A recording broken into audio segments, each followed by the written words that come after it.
আর এবার এক মর্মান্তিক ঘটনার দিকে নজর রাখবো, এক মর্মান্তিক ছবি, যে ছবি দেখে আপনারাও কেঁপে উঠবেন। স্কুলের ছাদ ভেঙে পড়ে এবং যার জেরে মৃত্যু হয় 5 শিশুর।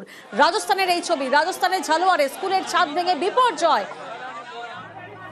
প্রতিনিধি মৈত্রী এই মুহূর্তে আমাদের সঙ্গে রয়েছেন। মৈত্রী, প্রথমেই যে প্রশ্ন সামনে আসছে, যে সময় এই বিপর্যয় ঘটে তখন স্কুলে কতজন শিশু ছিলেন এবং প্রত্যেককেই কি উদ্ধার করা সম্ভব হয়েছে? কি পরিস্থিতি এখন?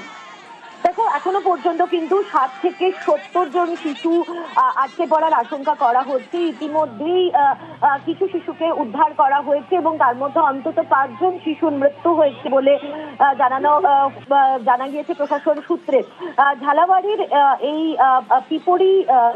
পিপলরি প্রাথমিক স্কুল, যেখানে আজকে ক্লাস চলছিল, সেই সময়ে হঠাৎ করেই ছাদ ভেঙে পড়ে এবং পড়ুয়ারা, একদম বুঝতেই পারছো, প্রাথমিক স্কুলের পড়ুয়ারা তারা সব ওই যে স্ল্যাব রয়েছে তার নিচে তারা চাপা পড়ে যায়। ইতিমধ্যেই সেখানে পুলিশ পৌঁছেছে, আর্থ মুভার দিয়ে ছাদের ভাঙা অংশ সেটা সরানোর চেষ্টা করা হচ্ছে, কিন্তু এখনো পর্যন্ত স্কুল কর্তৃপক্ষের কি বক্তব্য? স্কুলের অবস্থা কেমন ছিল?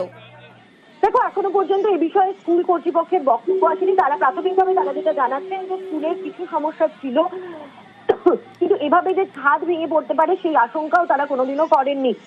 ফলে সেক্ষেত্রে দাঁড়িয়ে এখন আপাতত তাদের বক্তব্য যে তারা রেস্কিউ অপারেশনের উপর অনেক বেশি জোর দিচ্ছেন। তবে শিশুদেরকে আগে উদ্ধার করার পর এই বিষয় নিয়ে আরো বিস্তারিত তদন্ত হবে বলে প্রশাসন সূত্রে জানানো হয়েছে।